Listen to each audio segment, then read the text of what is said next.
Congress party వ్యవహారాల incharge Meenakshi నటరాజన్తో మంత్రి కొండా సురేఖ భేటీ అయ్యారు. తన శాఖ వ్యవహారాల్లో ఎమ్మెల్యే కడియం శ్రీహరి తరచూ ఇన్వాల్వ్ అవుతున్నారంటూ మీనాక్షికి ఫిర్యాదు చేశారు కొండా సురేఖ. కడియంపై క్రమశిక్షణ చర్యలు తీసుకోవాలని కోరారు.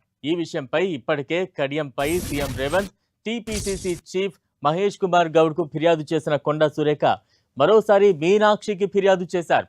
తనకు తెలియకుండా కడియం శ్రీహరి దేవాదాయ శాఖపై రివ్యూ చేశారంటూ మంత్రి కొండా సురేఖ ఇటీవల పార్టీ అధిష్టానానికి ఫిర్యాదు చేశారు. కడియం రూల్స్ ఆఫ్ బిజినెస్ కు విరుద్ధంగా వ్యవహరించారంటూ ఆరోపణలు చేశారు.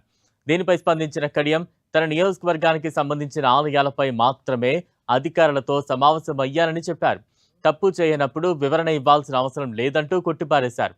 ఈ వివాదం ముగిసిందనుకునే లోపే మరోసారి మీనాక్షికి ఫిర్యాదు చేశారు కొండా సురేఖ.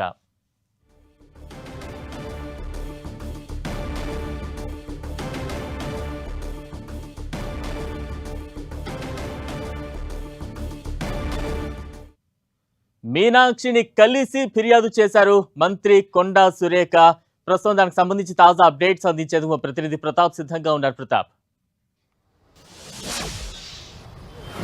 ఎస్ బలరాం, కాసేపటి క్రితమే మంత్రి కొండా సురేఖ మీనాక్షి నటరాజన్తో భేటీ కూడా ముగిసింది. ఆమె కాసేపటి క్రితం ఇక్కడ నుంచి ఎమ్మెల్యే క్వార్టర్స్ నుంచి కూడా వెళ్ళిపోవడం జరిగింది. అయితే వాస్తవానికి ఈ రోజు మొత్తం ఎంపీలు, వాళ్ళకు పార్లమెంటు సభ్యులకు సంబంధించి ముఖ్యంగా లోక్సభ, రాజ్యసభకు సంబంధించిన ఎంపీలకు ఈ రోజు మీనాక్షి నటరాజన్ టైం ఇవ్వడం జరిగింది. రేపు ఎమ్మెల్యేలకు కూడా కొంతమందికి టైం ఇచ్చారు. అయితే కొంతమంది ఎవరెవరైతే వీలు కాలంలో వాళ్ళందరూ కూడా ఈ రోజు వచ్చి కలుస్తున్నారు. అయితే ఈ రోజు ఎంపీలను కలిసిన వారిలో వరంగల్ ఎంపీ కడియం కావ్య కూడా ఉన్నారు. ఈ రోజు కడియం కావ్యను ఉదయం కలవడం జరిగింది. మీనాక్షి నటరాజన్తో భేటీ కావడం జరిగింది. మీనాక్షి నటరాజన్ ఈ సందర్భంగా అక్కడ వరంగల్ జిల్లాకు సంబంధించిన ఎపిసోడ్, ముఖ్యంగా మంత్రి కొండా సురేఖ వర్సెస్ కడియం శ్రీహరి ఎపిసోడ్ ఏదైతే నడుస్తుందో ఆ ఎపిసోడ్ కు సంబంధించి కూడా కడియం కావ్య వద్ద ప్రస్తావించడం జరిగింది. ముఖ్యంగా కడియం కావ్య వాళ్ళ తండ్రే కడియం శ్రీహరి కాబట్టి ఎపిసోడ్ కు సంబంధించి కొన్ని అంశాలను కూడా డిస్కస్ చేసినట్టు కూడా వార్తలు వచ్చాయి. దీనికి సంబంధించి కూడా ముఖ్యంగా ఇప్పటికే మంత్రి కొండా సురేఖ ఏఐసీసీ కూడా ఫిర్యాదు చేసిన నేపథ్యంలో ఆ ఫిర్యాదు కాపీలోని పలు అంశాలను కూడా కడియం కావ్యను అడిగి తెలుసుకున్నట్టుగా కూడా తెలుసు. అయితే దీనికి సంబంధించి కడియం కావ్య కూడా కొన్ని అంశాలను మీనాక్షి నటరాజన్కు వివరించే ప్రయత్నం చేశారు. అయితే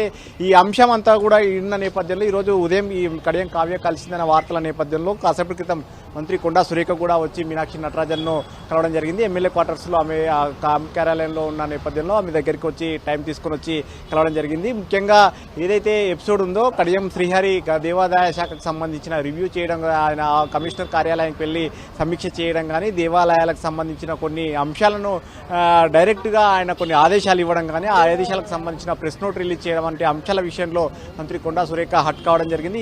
ఈ ఎపిసోడ్ మీన్ని ఇప్పటికే సీఎం రేవంత్ రెడ్డికి లేఖ రాయడం కానీ, అదేవిధంగా పీసీసీ చీఫ్ మహేష్ కుమార్ గౌడ్ కూడా స్వయంగా కలిసి కూడా ఆ ఫిర్యాదు కాపీని అందజేయడం జరిగింది. అయితే దీనికి సంబంధించి పీసీసీ చీఫ్ కూడా పార్టీతోటి మాట్లాడి ఒక ఈ అంశానికి సంబంధించి ఫుల్ స్టాప్ పెట్టేందుకు కూడా ఆ నిర్ణయం తీసుకుంటామని చెప్పేసి ఇప్పటికే ఏఐసీసీ సహకార్యదర్శి సచిన్ సావత్ కూడా బాధ్యతలు అప్పగించడం జరిగింది. ఒకవైపు సచిన్ సావత్ ఈ అంశానికి సంబంధించి కూడా మంత్రి కొండా సురేఖ తోటి ఇప్పటికే మాట్లాడారు, కడియం శ్రీహరితో కూడా మాట్లాడతారని చెప్పారు. ఈ ఎపిసోడ్ ఉన్న నేపథ్యంలో ఇప్పుడు మంత్రి కొండా సురేఖ కూడా కాసేపటి క్రితం మరోసారి మీనాక్షి నటరాజన్ దృష్టి కూడా తీసుకొచ్చే ప్రయత్నం చేశారు. మీనాక్షి ఈ అంశానికి సంబంధించి కొండా సురేఖ వద్ద ఈ ఎపిసోడ్కి సంబంధించి ఏదైతే ఉందో పూర్తి ఆ సమాచారం తన వద్ద ఉంది. దీనికి సంబంధించి ఫర్దర్గా ఇప్పటికే సచిన్ సావత్ మాట్లాడుతున్నారు కాబట్టి ఆయన మాట్లాడిన తర్వాత ఫర్దర్గా మళ్ళీ నేను కూడా సీఎం తోటి, పీసీసీ చీఫ్ తోటి కూడా మాట్లాడే ప్రయత్నం చేస్తానని చెప్పేసి ఒక హామీ ఇచ్చినట్టు కూడా తెలుసు. సో మొత్తం మీద చినికి గాలివాన్లా మారుతుందని చెప్పుకోవచ్చు. కడియం ఎపిసోడ్ విషయంలో కొండా సురేఖ వర్సెస్ కడియం ఎపిసోడ్ సంబంధించి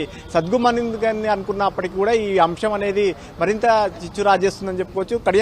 కడియం శ్రీహరి విషయంలో కొండా సురేఖ మాత్రం ఏమాత్రం వెనక్కి తగ్గడం లేదు. ముఖ్యంగా కడియం శ్రీహరి చేసిన తప్పిదం తాను తప్పు చేశానని ఒప్పుకోవాలని చెప్పేసి పట్టుపడుతుంది. కానీ కడియం శ్రీహరి మాత్రం తాను ఎక్కడా రూల్స్ ఆఫ్ బిజినెస్ ఎక్కడ నేను ఉల్లంఘించలేదు, కేవలం ఒక ఎమ్మెల్యేగా తన నియోజకవర్గం స్టేషన్ కన్పూర్ నియోజకవర్గానికి సంబంధించిన వాటిపైనే అధికారికి పోయి మెమోరాండం ఇచ్చానని చెప్పేసి ఆయన చెప్తున్నారు. కానీ కొండా సురేఖ మాత్రం మెమోరాండం ఇస్తే తాను తప్పు పట్టేది కాదు, అక్కడ రివ్యూ చేశాను, సమీక్ష చేశాను, స్వయంగా ఆయన క్యాంపు కార్యాలయమే ఒక ప్రెస్ నోట్ రిలీజ్ చేసింది కాబట్టి ఆ ప్రెస్ నోట్ కాపీని కూడా ఎవిడెన్స్ గా చూపిస్తుంది. సో ఈ ఎపిసోడ్ సంబంధించి ఖచ్చితంగా చర్యలు తీసుకోవాలని చెప్పేసి కూడా మంత్రి కొండా సురేఖ కూడా గట్టి పట్టుపడుతుంది. గతంలో ఏదైతే వరంగల్ ఎపిసోడ్ సంబంధించి మిగతా నేతలు ఎవరైతే వరంగల్ వెస్ట్ ఎమ్మెల్యే మిగతా ఎమ్మెల్యేలకు సంబంధించి గతంలో ఇష్యూ జరిగింది కాబట్టి ఈ ఎపిసోడ్ సంబంధించి కూడా జోక్యం చేసుకోవాలని చెప్పేసి మంత్రి కొండా సురేఖ గట్టి పట్టుపడుతున్నారు. Right, thank you Pratap.